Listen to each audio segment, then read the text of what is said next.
Hi everyone, and welcome back to the High Impact Medicine podcast.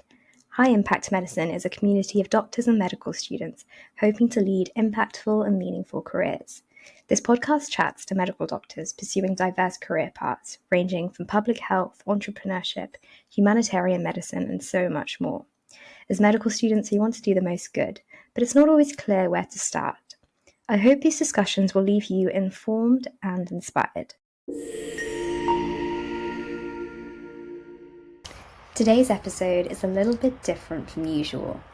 Today we have a recording of our virtual speaker event from September with Dr. Akhil Bansal.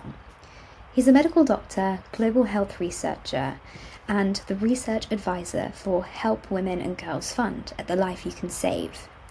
Today, Akhil is going to speak to us about what you can do to help stop violence against women and girls. This is a really important topic, and I'm really excited to share this recording on our podcast.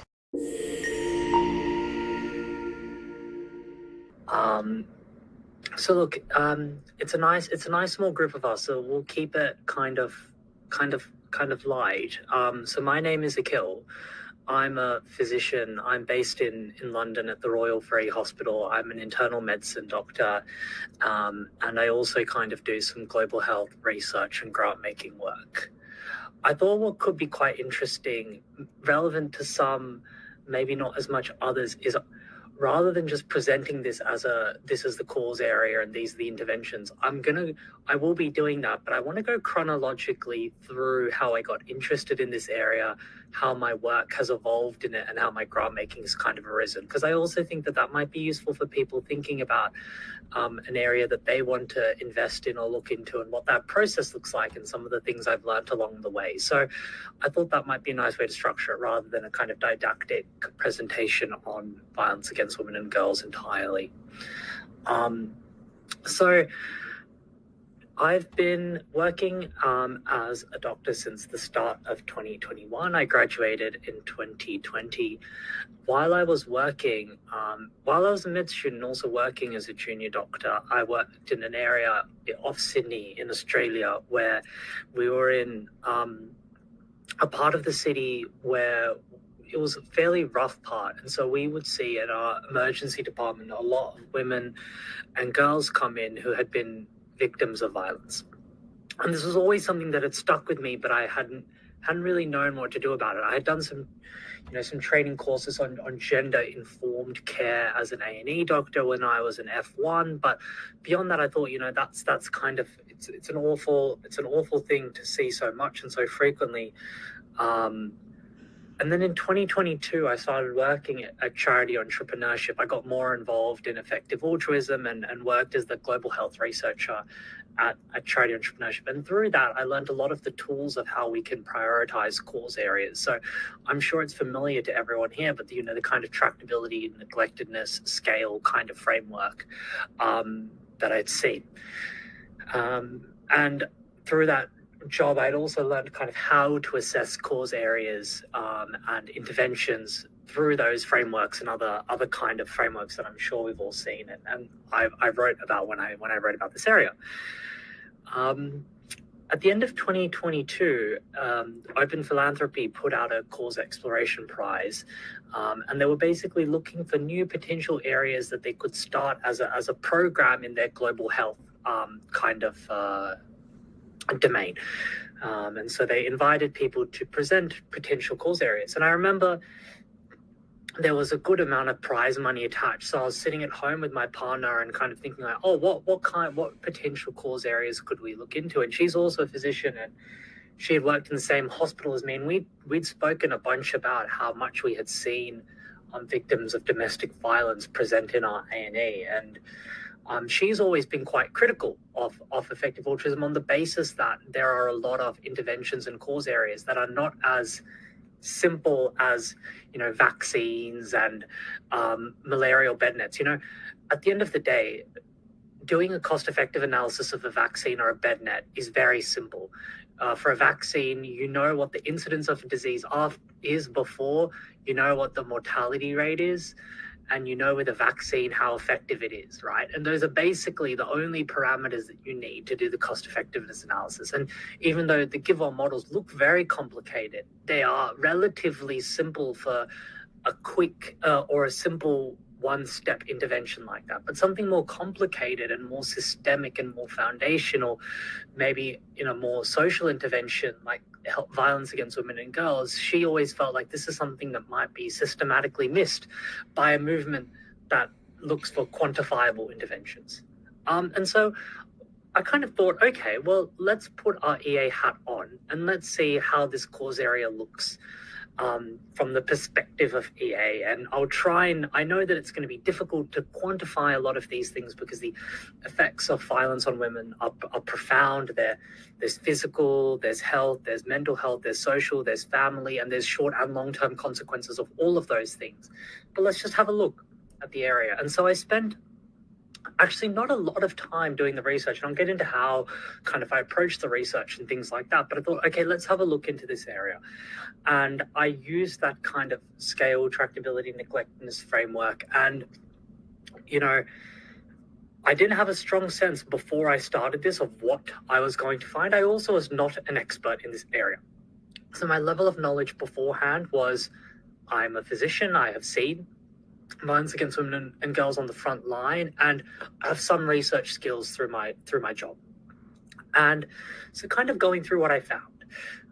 I think some of you have read it, but, you know, I can kind of highlight some of the takeaways. So, you know, 1 in 3 women will be victims of either sexual or physical violence at some point in their lives. And between 10 and 15% will be have been victims of violence within the last year, which is an incredibly high amount.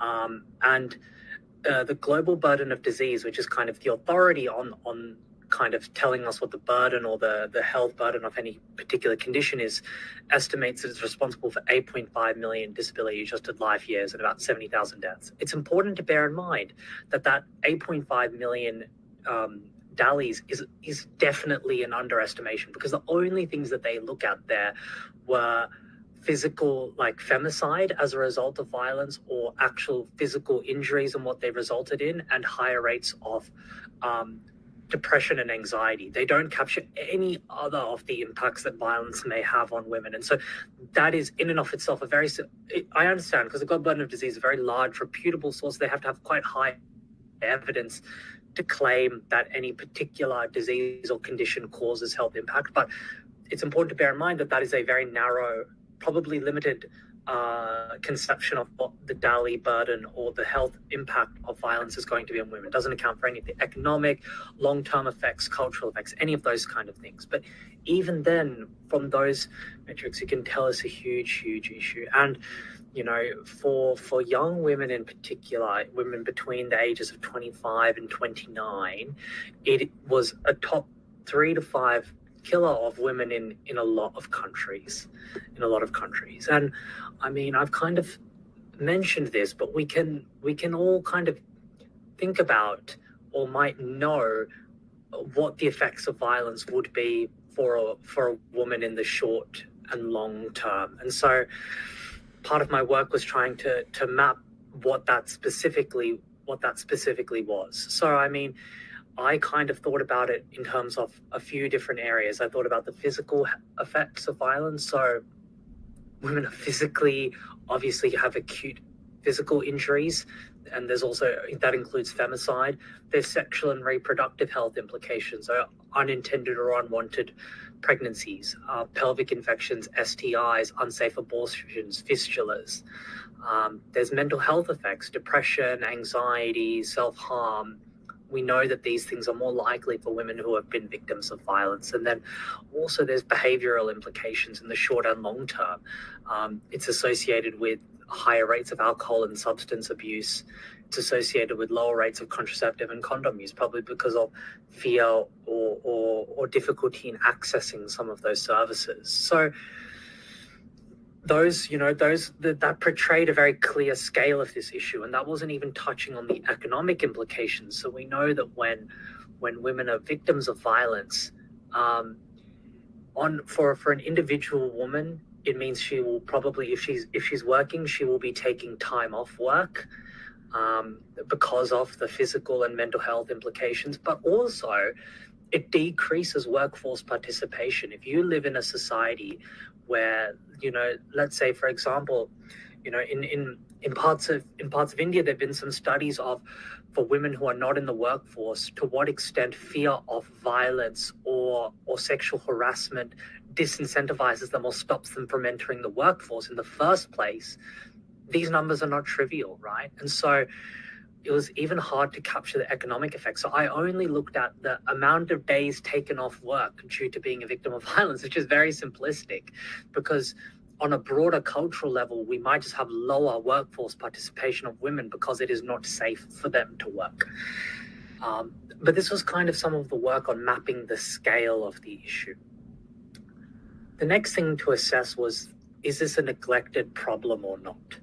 And whilst there is a lot of attention to violence against women and girls, and whilst it's culturally known that it's a big issue, actually there isn't that much philanthropic or other funding or government funding that goes to it as an area.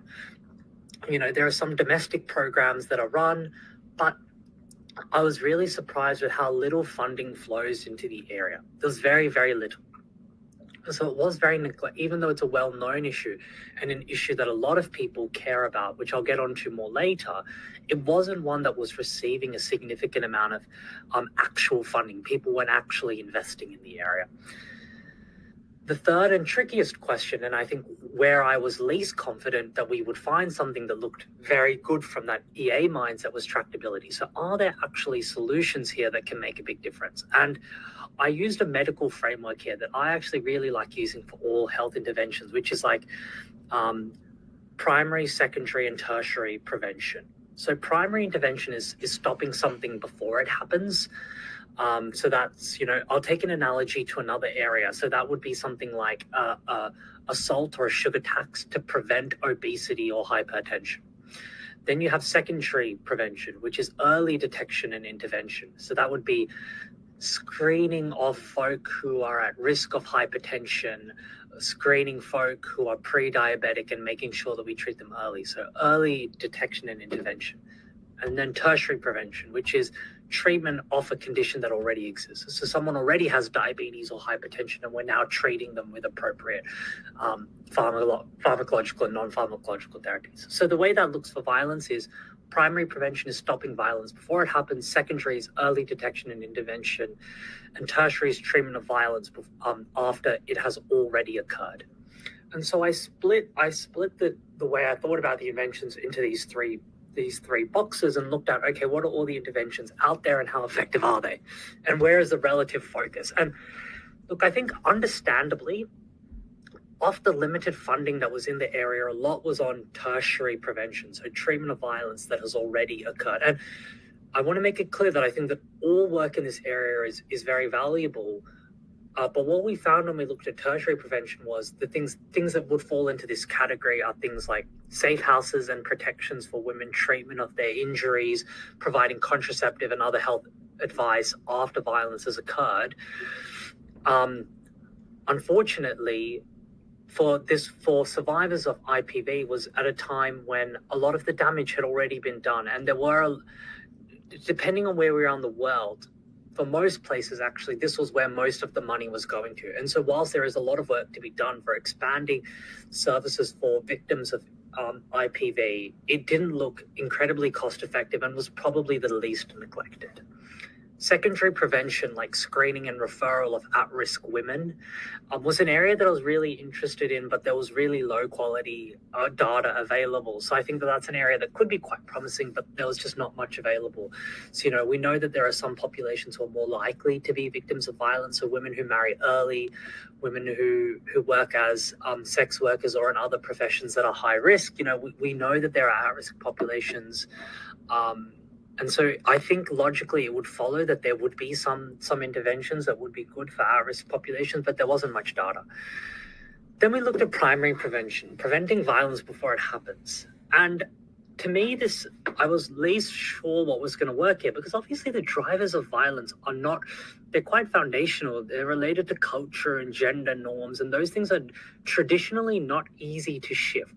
But there's actually incredibly robust data for primary prevention in violence against women and girls. So taking a step back, between 2014 and 2020, the UK government ran this incredible program from their foreign aid, from the FCDO, called What Works, where they invested about $35 million into randomized control trials and other high quality studies that were trying to figure out what works to prevent violence against women and girls. So there were 6 or 7 RCTs, really well-powered studies looking at social interventions, culture and gender norm changing interventions around primary prevention. And so unlike what we might have expected in a social intervention like this, we actually had really good high quality data on primary prevention.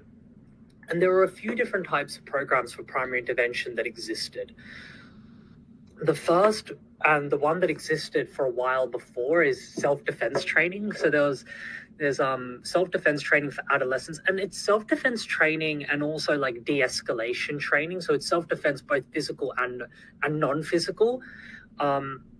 There's a well-known charity. There is a well-known charity called No Means No worldwide that works in school doing physical and non-physical self-defense training for adolescent girls. And actually that looked okay. It's but not super cost-effective. And then there was actually a new wave of intervention that came from What Works, called what we call these kind of community-based activism interventions. And they're quite difficult to conceptually wrap your head around. I was lucky enough to go and see them. But basically, the way it works is you get a group of volunteers, and they work within a community, and they work longitudinally, so over a long period of time, over 24 to 48 months, and they work on shifting culture and gender norms at an individual level, at an interpersonal level, so working with couples, at a local community level. They work with religious community leaders, schools, faith leaders. They work on a local government level with police, with local government to, make sure that it's understood as an issue. And so they try and drive this gender and culture change from all these different levels. And there are packages of like how to do this intervention. So these volunteers aren't just going out and figuring it out by themselves. There are organizations that have created toolkits on how they can do this kind of community activism-based intervention. And actually, incredible data, what they found was that after a couple of years, there was reductions of between 25 and 40% in violence, and higher reductions in attitudes towards violence in these communities. And those effects persisted over time. So there's follow-up studies from 3 and 5 years that show that these effects seem to persist. And conceptually, and even talking with funders, which I'll get into more later, this was a really tricky thing for them to understand. Like, how can you just talk to people and change their attitudes? But when you have locally embedded, community-led initiatives over time that are working on many different levels, it's not difficult to see. And when you see these people working in the community, activating the community to care about this issue, it can make a profound difference. And so this intervention looked really promising. And when we did the cost effectiveness modeling on this, with the caveat that we could only capture a very small amount of the benefits. So the health and the economic benefits, we only captured a very small percentage of those. It looked like the DALY burden was between, $20 and $100 per DALY. So well within the give well range, or perhaps even stronger.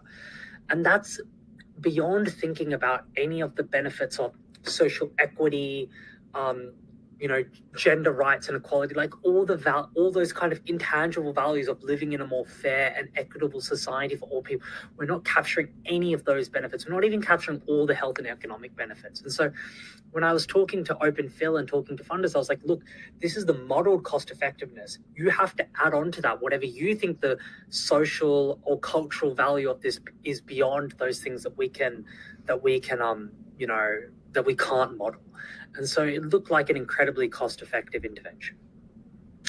I'll pause there. I'll just quickly answer Vaishnavi's question. Not much government is specific to a country globally. Globally, there is not much money on it. It's particularly neglected in low middle income countries, but even high income countries, there's not that much. There's barely any money. It's mostly for that tertiary prevention, so quite neglected on a global scale.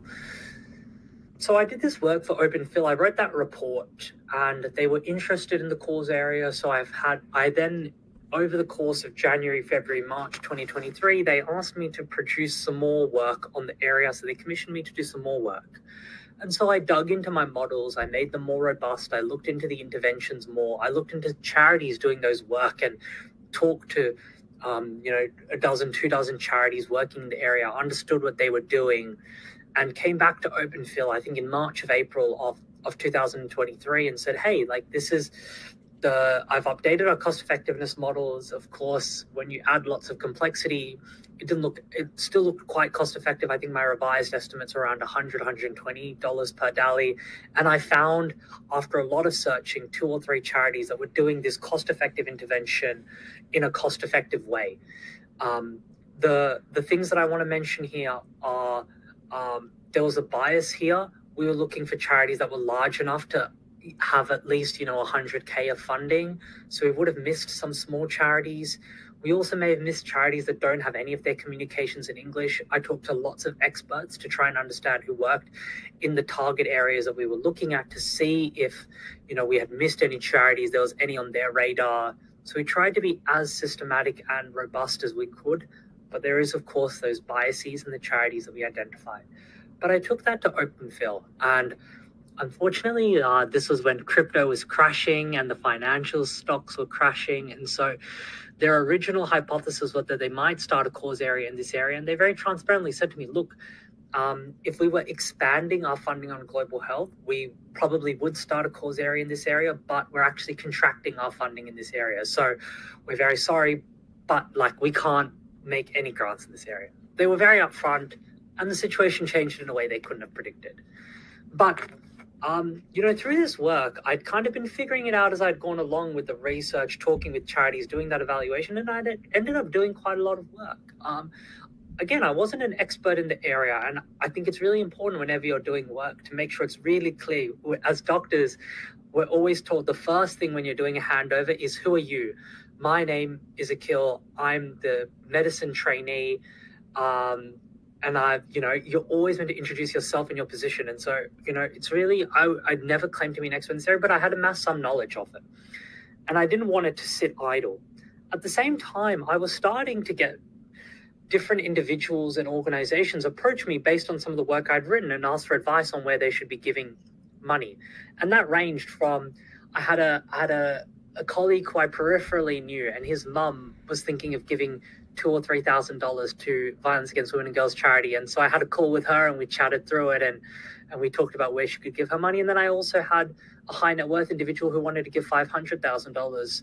And we had a 1-hour conversation and they gave money to 2 of the charities that I suggested. But over the course of the next 5-6 months, I ended up just kind of ad hoc doing these kind of calls with people, and I was doing a lot of them.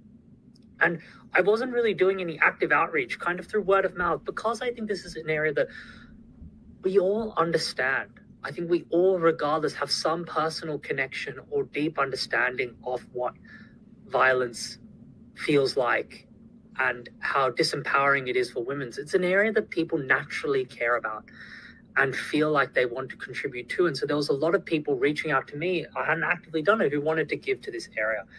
And just on a meta point, I think, when you're thinking about an area that you might want to work on, of course, in terms of scale, tractability, and accessibility, use framework, but also something that I hadn't realized before, do people care about this issue? So, I've done grant making on other areas as well, where there's 2 challenges. One is to convince people to care about it, and secondly, to convince them to give to things that are effective. For Violence Against Women and Girls, people already care about it, and they want to be giving to these charities. And so that first bucket of work is already done. And so motivating people to give, they don't need that motivation. I didn't realize that was a really important thing when considering an area, if you want to work on philanthropy or in grant making, to think about, do people care about this issue beforehand? Or is this an issue that I think I can make people care about? But so I was doing this kind of ad hoc work, and I realized, I was having a lot of similar conversations, which was by no means an issue. If I can have a 1-hour call with someone and they gave even $200, I mean, that's a great outcome. But at the end of the day, maybe I wasn't able to reach everyone, and I was relying on word of mouth, which was not reliable. And so I mentioned this issue to a friend, and she said, you should talk to this charity called The Life You Can Save. And they have philanthropic funds in different areas, similar to Open Phil and Give Well and Giving What We Can. And they have one on women and girls. Maybe they'd be interested in this. And so she connected me with their research team, and they were really interested in revising their entire women and girls fund. And basically for them, it was a really attractive proposition. I was like, hey, I'll do the work for you. You don't have to pay me. I'll revise your fund for you. I've done a lot of this work already. Whatever additional work, tell me what your researchers would have otherwise done, and I'll just do it. And so I did. Between kind of May and October, in my spare time, I basically was like an employee. I wrote their reports. I talked to their internal comms team. We went through all the processes of adding 3 charities to their Help Women and Girls Fund, and also revising some of the other charities that already existed in there. And last year, around November, for the International Day/Week for Preventing Violence Against Women and Girls, we launched the fund. And so now people who want to give to the area can easily give through that fund. And that's a really sound way for that to happen.